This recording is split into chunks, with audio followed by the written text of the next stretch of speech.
दोस्तों, legal and legal में एक बार फिर से आपका स्वागत है। अफगानिस्तान के विदेश मंत्री मलावी आमिर खान मुत्तकी इन दिनों भारत के दौरे पर हैं, जो भारत में सबसे ज्यादा चर्चा का विषय बना हुआ है। चर्चा का विषय क्या है? लोग हतप्रभ हैं, लोग सकते में हैं कि आखिर ये क्या हो रहा है। बल्कि अब तो लोग ये भी कहने लगे हैं कि सरकार जो कर दे वही सही है। दरअसल आमिर खान मुत्तकी अफगानिस्तान के तालिबानी सरकार के विदेश मंत्री हैं। अफगानिस्तान में तालिबान की ही हुकूमत है। ये व्यक्ति यूनाइटेड नेशन सिक्योरिटी काउंसिल द्वारा जारी की गई प्रतिबंधित आतंकवादियों की सूची में शामिल है।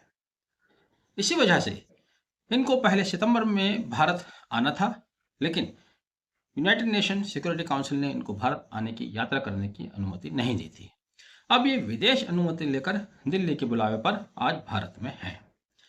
लोग क्यों हतप्रभ हैं, लोग सत्ते में क्यों हैं, उसकी वजह आप जानते हैं। तालिबानियों का भारत के साथ कभी भी बहुत अच्छा अनुभव नहीं रहा, खास तौर से साल 1999।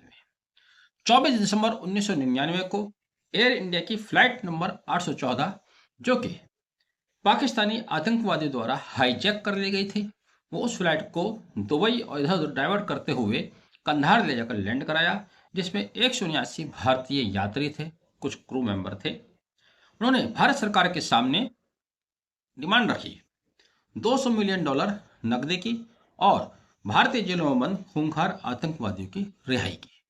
उस समय भी इत्तेफाक से केंद्र में भारतीय जनता पार्टी की सरकार थी। केंद्र सरकार में विदेश मंत्री उस समय के जसवंत सिंह ने इनकी मांग मानते हुए भारत की जेलों में बंद 3 खूंखार आतंकवादियों को कंधार ले आकर तालिबानियों के हाथ सौंप दिया। जिन 3 आतंकवादी को सौंपा गया वो थे अहमद उमर सईद, मुश्ताक जरगर और पाकिस्तानी आतंकवादी मसूद अजहर। वही मसूद अजहर जो बाद में संसद पर हमले का दोषी माना जाता है, पुलवामा हमले का दोषी माना जाता है। और जिस समय ये घटना सब घटी, उस समय आज के हमारे मेहमान खुसूसी खास मेहमान आमिर खान मुत्तकी तालिबान सरकार में थे। तो इस वजह से भी लोगों में एक बेचैनी सी है कि ऐसे व्यक्ति को जो आज भी यूनाइटेड नेशन सिक्योरिटी काउंसिल के आतंकवादियों की सूची में आतंकवादी दर्ज है, उसको भारत का न्योता क्यों दिया गया। यही नहीं, आमिर खान मुत्तकी अपने दौरे के हिस्से में देवबंद भी जाएंगे। देवबंद में जाकर वो वहाँ पढ़ने वाले अपने स्टूडेंट से भी मिलेंगे, पढ़ाने वाले टीचर्स के साथ भी मीटिंग करेंगे। एक दिन का दौरा उनका देवबंद का भी है।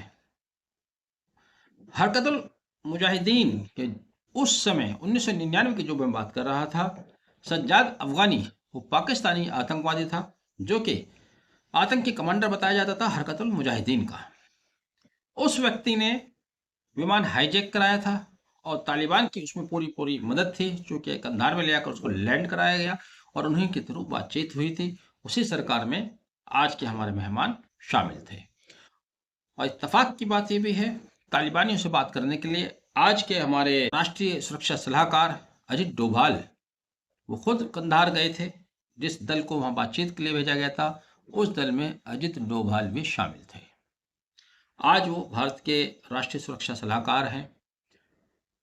आमिर मुत्तकी उस समय भी आतंकवादियों की सूची में थे और आज भी यूनाइटेड नेशन सिक्योरिटी काउंसिल की आतंकवादियों की सूची में है। तो जैसा कि मैंने शुरू में कहा कि अब लोग मानने लगे हैं भाई जो सरकार कर दे वही सही है। ये तो विदेश मंत्री हैं। भारत में ही लोगों को इतना मिसगाइड किया जाता है। गाय के गोश्त को लेकर कई सौ मॉब लिंचिंग हत्याएं हो चुकी। वहीं भारत की केंद्र सरकार में किरण रिजिजू बैठे हैं जो कहते हैं मैं तो दिन में 2 बार बीफ खाता हूँ। उत्तर भारत में गाय बिल्कुल काटना प्रतिबंधित है, आस्था का मामला है। वहीं दक्षिण भारत में, पूर्वी भारत में सरकार अपने मैनिफेस्टो में कहती है कि हम सत्ता में आए तो गाय का बेहतरीन गोश्त आपको सौंपेंगे। तो सरकार क्या कर दे ये सिर्फ सरकार जानती है, और सरकार जो कर दे बस वही सही है। यही बात मानते हुए आप परेशान ना हो। अब वो हमारे मेहमान हैं, खूब उनकी मेहमान नवाजी कीजिए।